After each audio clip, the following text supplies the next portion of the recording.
Welcome to the my YouTube channel learning student. आज हम आप लोगों के लिए लेकर के आए हैं क्लास 12th का हिंदी है, जो कि काव्य खंड का फर्स्ट चैप्टर है भारतेंदु हरिश्चंद्र। तो आज हम देखेंगे कि भारतेंदु हरिश्चंद्र द्वारा रचित प्रेम माधुरी को आज हम समझेंगे और इसका संदर्भ सहित व्याख्या भी समझेंगे। एग्ज़ाम में किस प्रकार से लिखेंगे तो फुल मार्क्स मिलेंगे। टोटल आज हम समझेंगे। तो सबसे पहले जानेंगे कि काव्य को हम पढ़ते किस प्रकार से हैं। तो देखिए, मागरे प्रेम को कौसम मुझे हरिश्चंद्र यथार्थ होते यथा है, लाभ कछु न पुकारने में बदनाम ही होने की सारी कथा है। जानत है जिय मेरो भली विधि और उपाय सब वृथा है, बावरे है ब्रज के शीघ्रे मोहि नाहक पूछते कौन बिथा है, बावरे है ब्रज के शीघ्रे मोहि नाहक पूछते कौन बिथा है। देखिए, मागर मतलब मार्ग, प्रेम मतलब प्रेम, को मतलब को और कौ मतलब कुछ, समझू मतलब समझना। हरिश्चंद्र अर्थात हरिश्चंद्र जी कह रहे हैं। यथार्थ मतलब वास्तव में, होत मतलब होता है, यथा मतलब जैसे। देखिए, कहने का मतलब है कि हरिश्चंद्र जी कह रहे हैं, हरिश्चंद्र जी कह रहे हैं, क्या कह रहे हैं कि प्रेम से पीड़ित नायिका, हरिश्चंद्र जी कह रहे हैं कि प्रेम से पीड़ित नायिका अपने सखी से कह रही है कि, ये वर्ड हमें अपने से उसमें जोड़ना है। फिर से, हरिश्चंद्र जी कह रहे हैं कि प्रेम से पीड़ित नायिका, क्यों प्रेम से पीड़ित, क्योंकि इसमें क्या किया है, प्रेम के बारे में ही वर्णन किया है। यानी इस सवैया में ब्रजबाला प्रेम मार्ग पर चलने से निंदा एवं कष्टों का वर्णन कर रही है। तो वही कहा है कि हरिश्चंद्र जी कह रहे हैं कि प्रेम से पीड़ित नायिका अपने सखी से कह रही है। तो आइए देखिए क्या कह रही है कि प्रेम के मार्ग को कोई समझ नहीं सकता। हरिश्चंद्र जी कहते हैं कि प्रेम के मार्ग को कोई समझ नहीं सकता, यथार्थ होत यथा है, यानी कि यह मार्ग जीवन की कड़वी वास्तविकता की तरह कठोर एवं कष्टकर है। यानी हम एक शब्द में ऐसे भी कह सकते हैं कि हरिश्चंद्र जी कह रहे हैं कि प्रेम के मार्ग को कोई समझ नहीं सकता, क्योंकि यह वास्तव में जैसे कठोर एवं कष्टकर है। प्रेम का मार्ग जो है वो क्या है, वास्तव में बहुत ही ज़्यादा कठोर और कष्टकर है, जिसे समझना बहुत ही मुश्किल है। अर्थात कोई प्रेम के मार्ग को, प्रेम जैसे मार्ग को कोई नहीं समझ सकता है, प्रेम जैसे मार्ग को कोई नहीं समझ सकता है। देखिए फिर से, प्रेम के मार्ग को कोई नहीं समझ सकता है। हरिश्चंद्र जी कह रहे हैं कि प्रेम जैसे मार्ग को, प्रेम की तरह, प्रेम के जैसे मार्ग को वास्तव में कोई नहीं समझ सकता। सीधा से एक वर्ड में कि प्रेम जैसे मार्ग को वास्तव में कोई नहीं समझ सकता, ये हमारा फर्स्ट लाइन का अर्थ है। अब देखिए दूसरा, लाभ कछु न पुकारने में बदनाम ही होने की सारी कथा है। देखिए क्या कह रहा है कि प्रेम से पीड़ित जो नायिका है वो कह रही है अपने सखी से कि अगर वो अपने प्रेम को किसी से बताती है, किसी से क्या करती है, अगर वो अपने प्रेम को किसी दूसरे से बताती है, कह रही है कि हे सखी, देखिए, लाभ कछु न पुकारन में बदनाम ही होने की सारी कथा है। क्या नायिका कह रही है अपने सखियों से कि हे सखी, मुझे प्रेम के मार्ग में जितनी कठिनाइयाँ हुई हैं, क्या कह रही है, अपने से जोड़ना है कि हे सखी, नायिका कह रही है अपने सखियों से कि हे सखी, प्रेम के मार्ग में हमें जितनी भी कठिनाइयाँ हुई हैं उन्हें दूसरों को बताने से कोई फ़ायदा नहीं है। क्या है? प्रेम की बात बताने से कोई लाभ नहीं है। प्रेम की बात किसी से भी बताने से कोई लाभ नहीं है। लाभ मतलब लाभ, कछु मतलब कुछ, न मतलब नहीं, पुकारना मतलब बताने से। ठीक, कि प्रेम की बात किसी को बताने से कुछ भी लाभ नहीं है। बदनाम ही होने की सारी कथा है। यानी क्या? कि प्रेम की बात बताने से हमें कोई लाभ नहीं है, बल्कि बदनाम ही होना है। सारी कथा मतलब प्रेम की कहानी को क्या है? बदनाम ही होना है। अब देखिए, जानते है जिय मेरो भली विधि और उपाय सब विरथा है। यानी नायिका कह रही है कि जानत है जिय मेरो भली, यानी जानत मतलब जानता है, मतलब है जिय मतलब हृदय, मेरो मतलब मेरा, भली मतलब अच्छी तरह से। मेरा हृदय अच्छी तरह से जानता है, अर्थात मेरा हृदय भली भांति जानता है।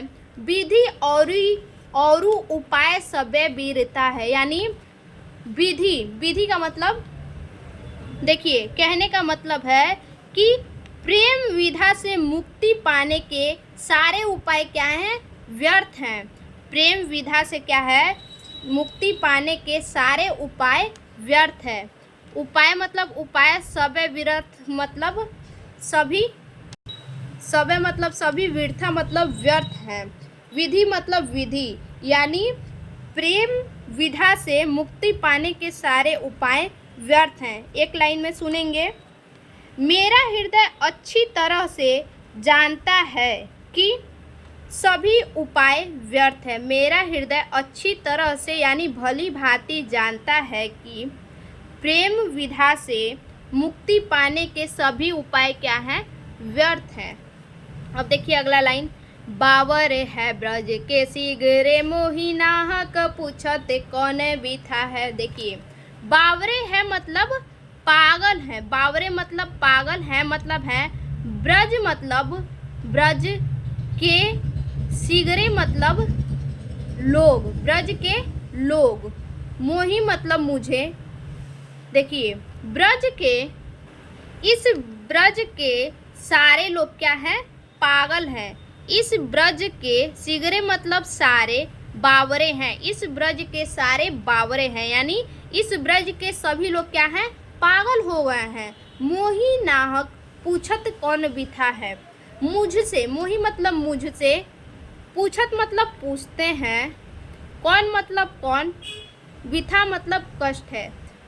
मुझसे पूछते हैं कि मुझे कौन सा कष्ट है। इस ब्रज के सारे लोग पागल हो गए हैं और मुझसे पूछते हैं कि मुझे कौन सा कष्ट है। अब चलिए इसका एक ही बार देख लेते हैं स्टार्टिंग से अर्थ कि क्या होगा। देखिए, हरिश्चंद्र जी कह रहे हैं कि प्रेम से पीड़ित नायिका अपने सखी से कह रही है कि, हरिश्चंद्र जी कह रहे हैं कि प्रेम से पीड़ित नायिका कह रही है कि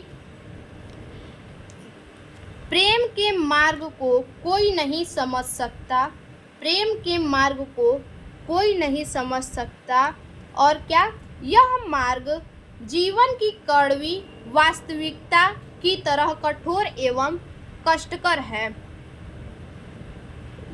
प्रेम की बात किसी को भी बताने से कोई लाभ नहीं है, बल्कि बदनामी ही है। सारी कथा मतलब कहानी, इस कहानी से क्या है? बदनामी ही है। अब तीसरे लाइन का देखिए, मेरा हृदय भली भांति जानता है कि, क्या, मेरा हृदय भली भांति जानता है कि सभी उपाय व्यर्थ हैं।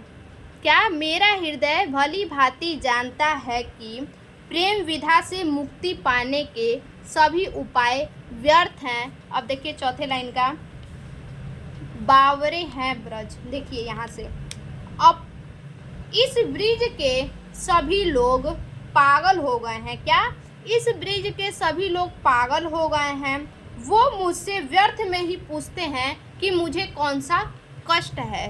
वो मुझसे व्यर्थ में ही पूछते हैं कि मुझे कौन सा कष्ट है। अब देखिए इसको किस प्रकार से संदर्भ सहित व्याख्या हम लिखेंगे, देख लेते हैं। देखिए काव्य को हम लिख लेंगे, काव्य को, और ऐसे फर्स्ट लाइन का लिख लेंगे 2 वर्ड और 2 लास्ट का लिख लेंगे, बीच में डैश करेंगे और संदर्भ लिखेंगे इस प्रकार से। प्रस्तुत पद्यांश हमारी पाठ्य पुस्तक हिंदी से उद्धृत भारतेंदु हरिश्चंद्र द्वारा रचित प्रेम माधुरी शीर्षक कविता से अवतरित किया गया है या अवतरित है। अब देखिए प्रसंग। प्रसंग का मतलब क्या होता है कि उस पद्य में, उस काव्य में दिया क्या है, उस काव्य का पूरा निचोड़ क्या है। तो देखिए प्रस्तुत सवैया में ब्रज बाला प्रेम मार्ग पर चलने से निंदा एवं कष्टों का वर्णन कर रही है। अब देखिए व्याख्या। देखिए हरिश्चंद्र जी इस सवैया में कह रहे हैं कि प्रेम के मार्ग को कोई नहीं समझ सकता। यह जीवन की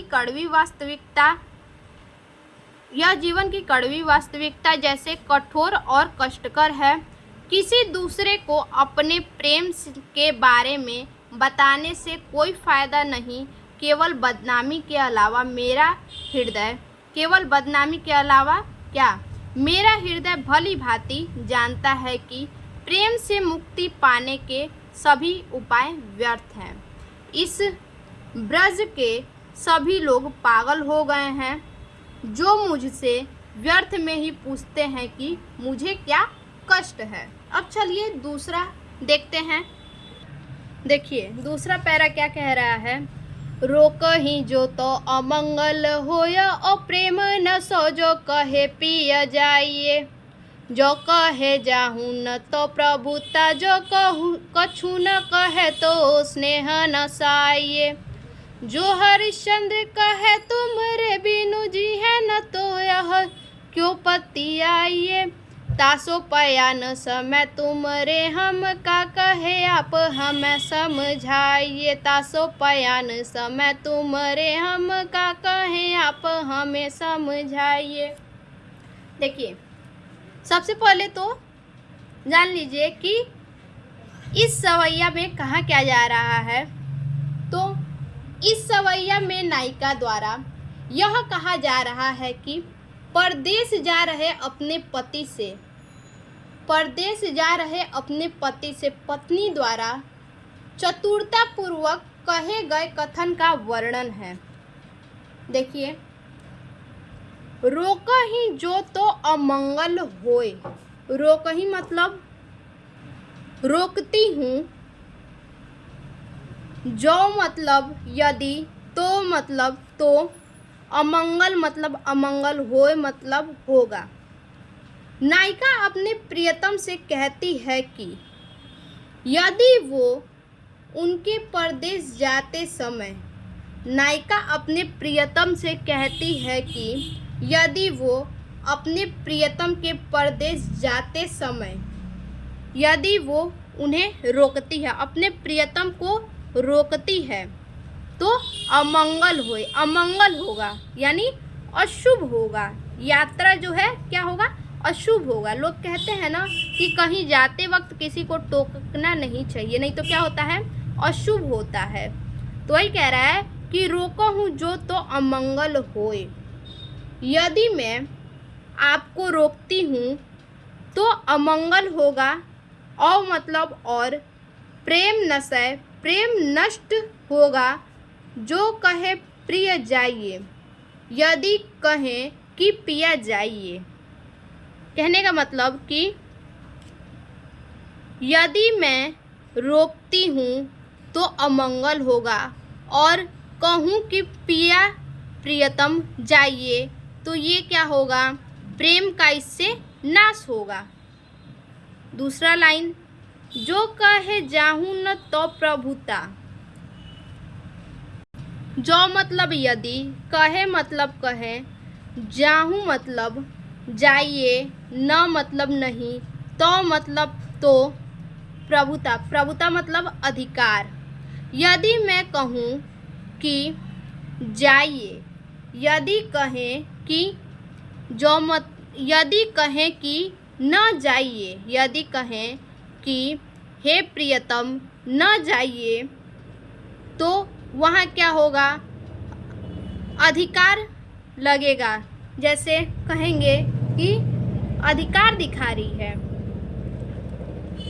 यानी यदि कहें कि न जाइए तो इससे उन्हें उनके ऊपर अधिकार लगेगा। यदि कहें कि हे प्रियतम न जाइए तो इससे क्या होगा, उन्हें उनके ऊपर अधिकार लगेगा कि क्या उनकी पत्नी उनके ऊपर क्या कर रही है, अधिकार जमा रही है। जो कछु न कहे, अगर यदि कुछ न कहे, यदि जो मतलब यदि, कछु मतलब कुछ, न मतलब नहीं, कहे मतलब कहे।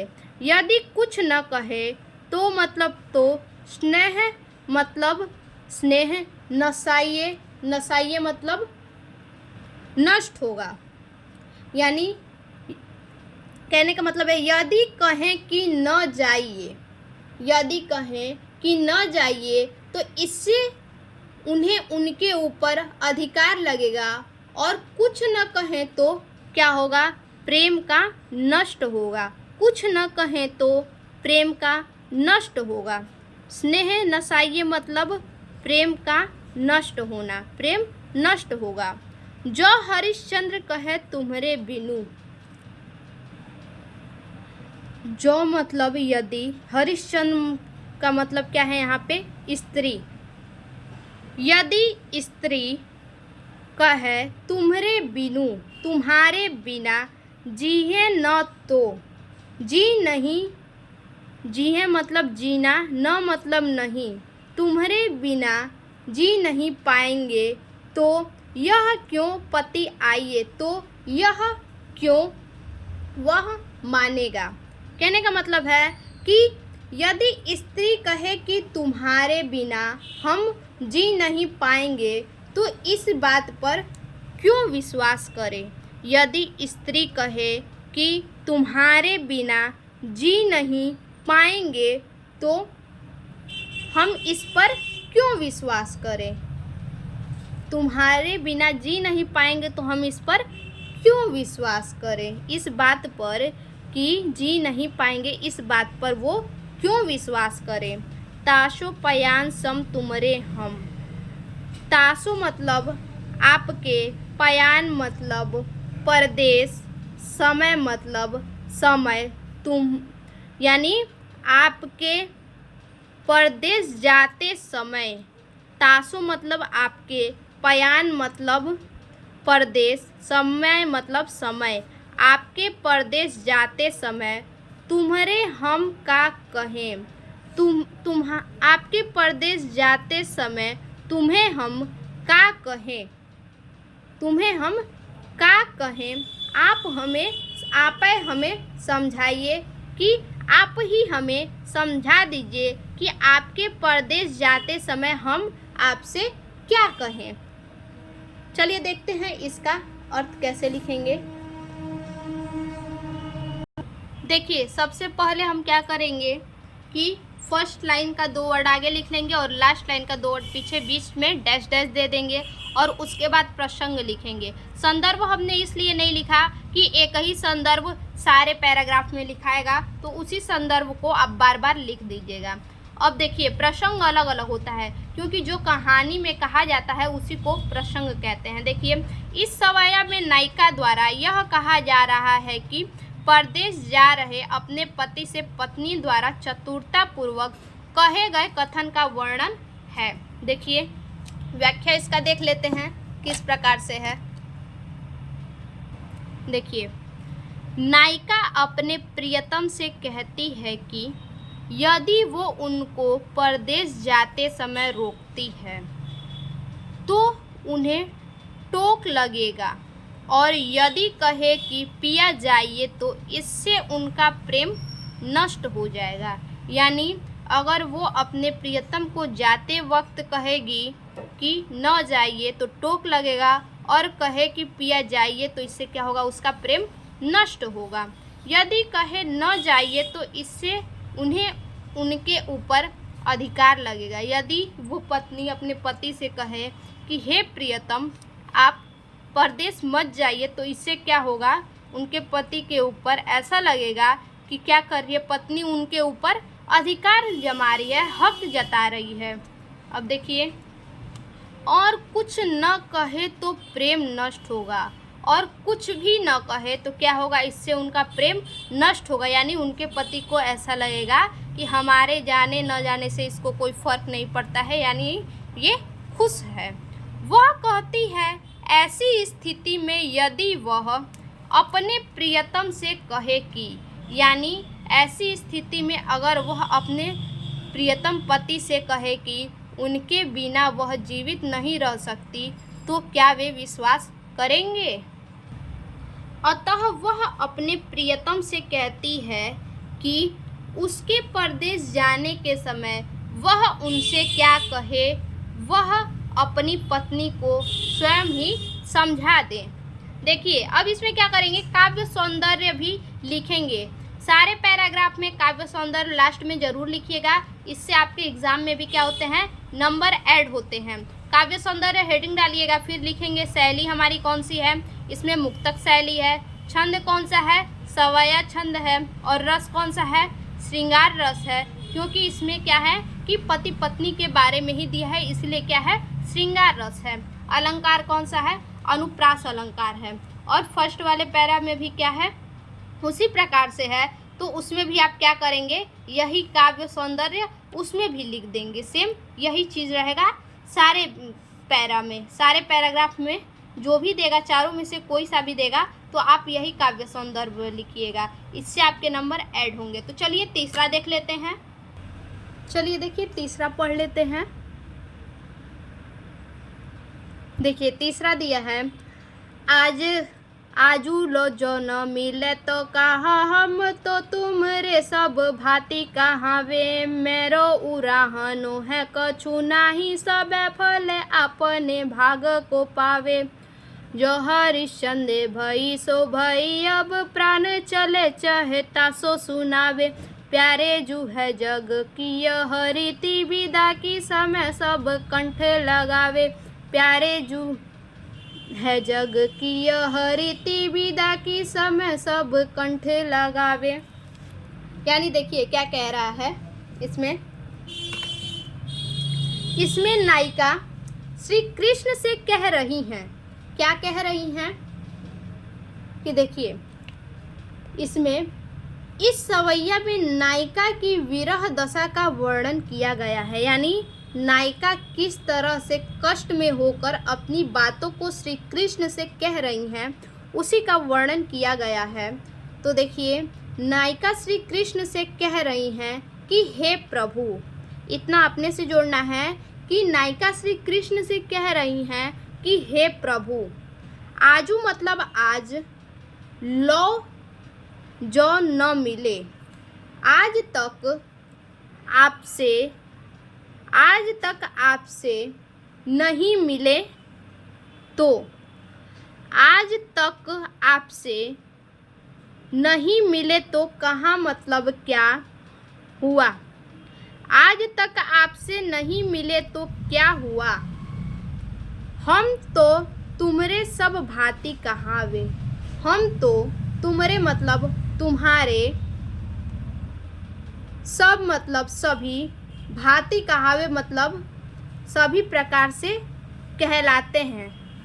यानी आज तक आप हमें नहीं मिले तो क्या हुआ, हे प्रभु आज तक आप हमें नहीं मिले तो क्या हुआ, हम तो तुम्हारे सभी प्रकार से कहलाते हैं, हम तो तुम्हारे ही सभी प्रकार से कहलाते हैं। मेरो उराहनो है कछु नाही, मेरा उराहनो मतलब शिकायत है, कछु मतलब कुछ नहीं, मुझे कोई शिकायत नहीं है। मेरो मतलब मुझे, उराहनो मतलब शिकायत है मतलब है, कछु मतलब कुछ, नाही मतलब नहीं, मुझे कोई शिकायत नहीं है।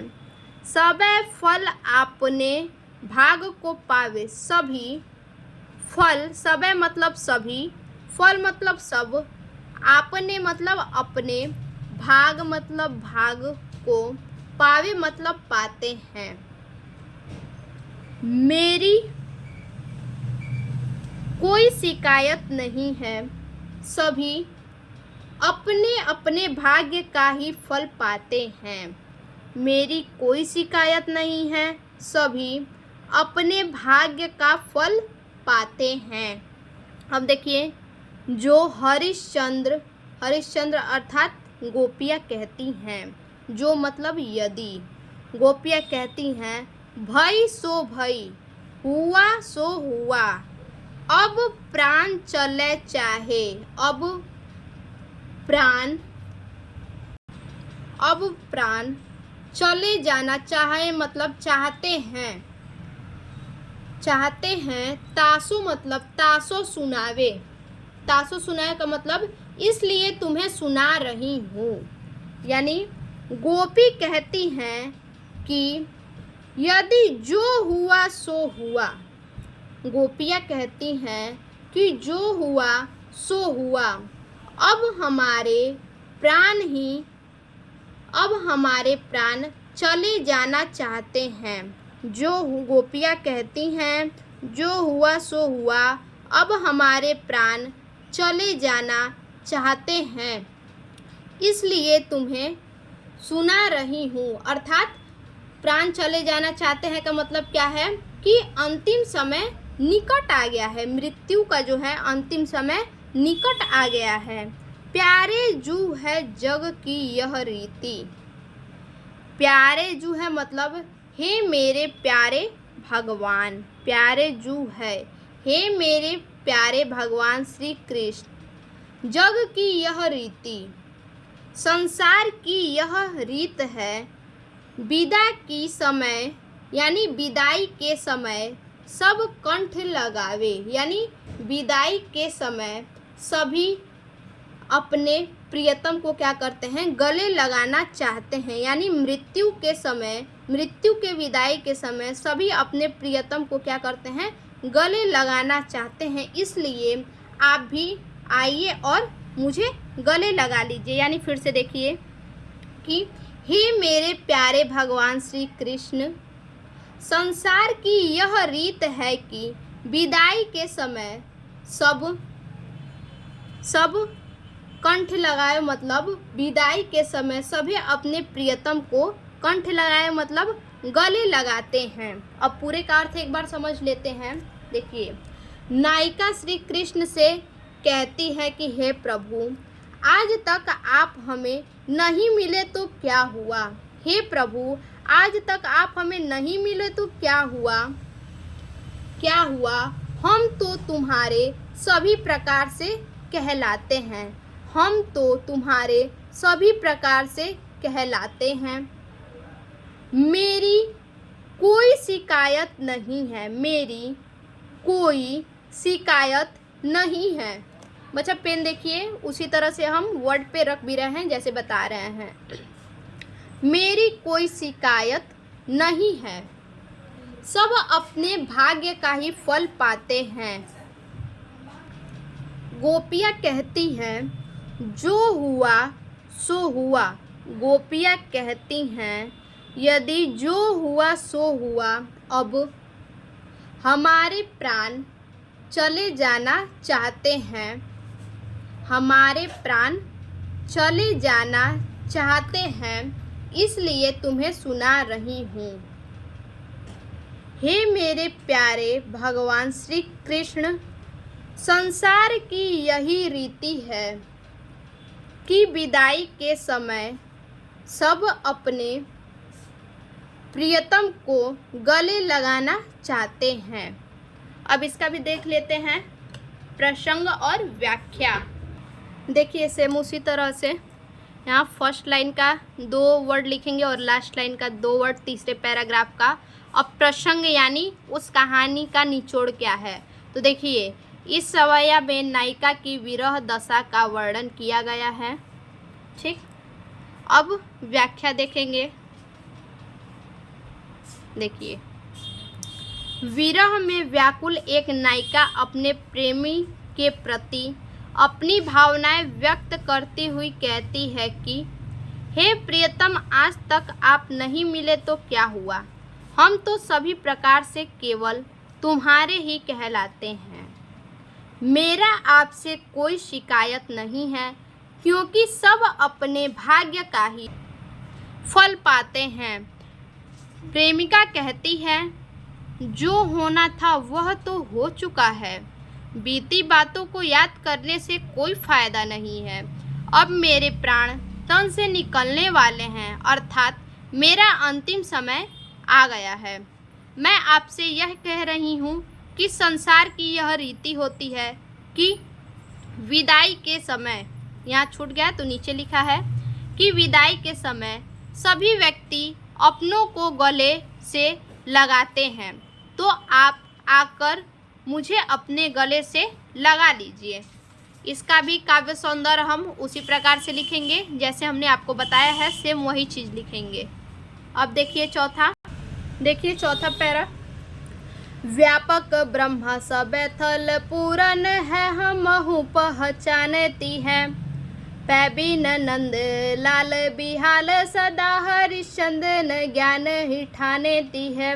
तुम उधय ही कहियो उनसे, हम और कछु नहीं जानती है। पिया प्यारे तिहारे निहारे, बिना अखिया दुखिया नहीं मानती है।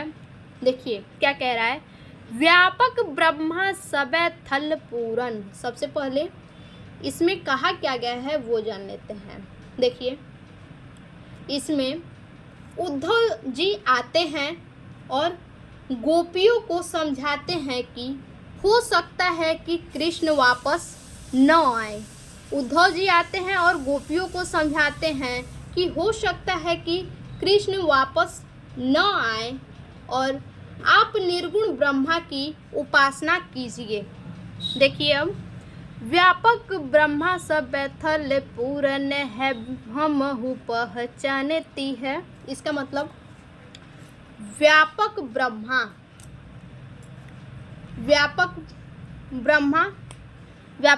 का मतलब व्यापक ब्रह्म, सब मतलब सब, थल पूरन मतलब सभी संसार में। यानी गोपियाँ उद्धव से कहती हैं कि, इतना अपने से जोड़ना है कि गोपियाँ उद्धव से कहती हैं कि सभी संसार में, यानी थल मतलब पूरे और पूरन मतलब संसार, पूरे संसार में, सबे मतलब सभी, पूरे संसार में सभी जगह व्यापक ब्रह्म, यानी पूरे संसार में, व्यापक मतलब व्यापक, पूरे संसार में सभी जगह ब्रह्म व्यापक है। पूरे संसार में सभी जगह ब्रह्म व्यापक है, हमहु पहचानती, यानी यह हम भी भली भांति पहचानते हैं कि क्या संपूर्ण पृथ्वी में ब्रह्म व्यापक है। गोपियाँ उद्धव से कहती हैं कि यह पूरे संसार में सभी जगह ब्रह्म व्यापक है, यह हम भी भली भांति पहचानते हैं।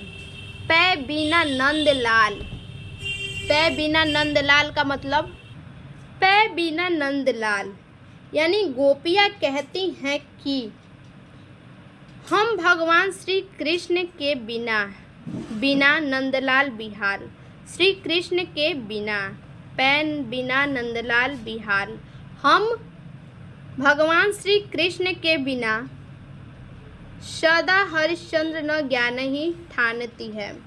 गोपियाँ, हरिश्चंद्र मतलब गोपियाँ कहती हैं कि हम बिना भगवान श्री कृष्ण के बेहाल हैं। क्या हैं? बेहाल हैं। बिहाल मतलब बेहाल हैं, और इसलिए बताए गए किसी के ज्ञान को धारण नहीं कर सकते। यानी हम किसी के भी बताए गए ज्ञान को धारण नहीं कर सकते। फिर से देखिए, पै बिना नंदलाल बिहाल, सदा हरिश्चंद्र न ज्ञान ही ठानती है। गोपियाँ कहती हैं कि हम भगवान श्री कृष्ण के बिना बेहाल हैं। क्या हैं? बेहाल हैं, और इसलिए बताए गए किसी के ज्ञान को धारण नहीं करते, किसी के ज्ञान को ज्ञान नहीं ठानती है, किसी के भी ज्ञान को धारण नहीं करते हैं। तुम उद्धव यह कहियो उनसो, तुम मतलब हे उद्धव आप उनसे कहिएगा। किससे? श्री कृष्ण से। हे उद्धव आप उनसे यही कहिएगा कि हम और कछु नहीं जानते। हे उद्धव आप उनसे यही कहिएगा कि हम और कुछ नहीं जानते हैं, हम और कुछ भी नहीं जानते हैं। प्रिय प्यारे तिहारे निहारे बिना अखियाँ दुखिया नहीं मानती है। तुम्हें निहारे बिना हमारी अखियाँ, प्रिय प्यारे तिहारे, तुम्हें, प्रिय मतलब तुम्हें, हे प्रिय तुम्हें, प्यारे निहारे, निहारे बिना, हे प्रियतम प्यारे, तुम्हें निहारे बिना हमारी दुखिया आँखें, तुम्हें निहारे बिना हमारी दुखिया आँखें नहीं मानती हैं, नहीं मानती, नहीं मानती हैं। यानी तुम्हें देखे बिना, तुम्हें देखे बिना, निहारे मतलब देखे बिना, तुम्हें देखे बिना हमारी दुखियाँ आँखें नहीं मानती हैं। तो चलिए अब इसका भी क्या देख लेते हैं, संदर्भ सहित व्याख्या इसका भी देखते हैं। देखिए चौथे पैरा का फर्स्ट लाइन का 2 वर्ड आगे लिखेंगे और 2-3 वर्ड पीछे लिखेंगे और बीच में डैश डैश कर देंगे। सेम ऐसे ही बच्चा आप एग्ज़ाम में कीजिएगा, कोई भी नंबर नहीं काट सकता है अगर आप ऐसे एग्ज़ाम में करोगे तो। ठीक, संदर्भ सेम वही लिखना है जो मैंने फर्स्ट पैराग्राफ में बताया था, और प्रसंग सब में अलग अलग होता है क्योंकि उस कहानी का निचोड़ रहता है कि उसमें कह क्या रहा है। तो प्रसंग इसका देखिए, प्रस्तुत सवया में गोपियाँ उद्धव के ज्ञान के मार्ग की अपेक्षा, प्रस्तुत सवया में गोपियाँ उद्धव के ज्ञान के मार्ग की अपेक्षा भक्ति को अधिक महत्व देती हैं। यानी ज्ञान के मार्ग को गोपियाँ नहीं अपनाना चाहती हैं, वो भक्ति के मार्ग को अधिक महत्व देती हैं। अब इसका व्याख्या जो है, इस लास्ट पैरा का व्याख्या आप खुद से कीजिएगा क्योंकि बहुत ही इजी इसका व्याख्या है और हमने आपको बहुत ही आसान शब्दों में बताया है। देखिए व्याख्या का मतलब ज़्यादा कुछ नहीं होता है, व्याख्या का मतलब होता है कि आप जैसे समझ रहे हो उस चीज़ को बस उसी तरह से अपनी भाषा में लिखना है और कुछ भी नहीं है। लेकिन हाँ, काव्य सौंदर्य जरूर लिखिएगा। एग्ज़ाम में कभी भी हो काव्य आए लिखने के लिए तो सबसे पहले प्रसंग लिखेंगे, सॉरी प्रसंग नहीं संदर्भ लिखेंगे, फिर प्रसंग लिखेंगे, फिर व्याख्या लिखेंगे, फिर काव्य सौंदर्य लिखेंगे। ठीक, तो आज के लिए बस इतना ही। फिर से मिलते हैं अपने एक और नए वीडियो में, तब तक के लिए धन्यवाद।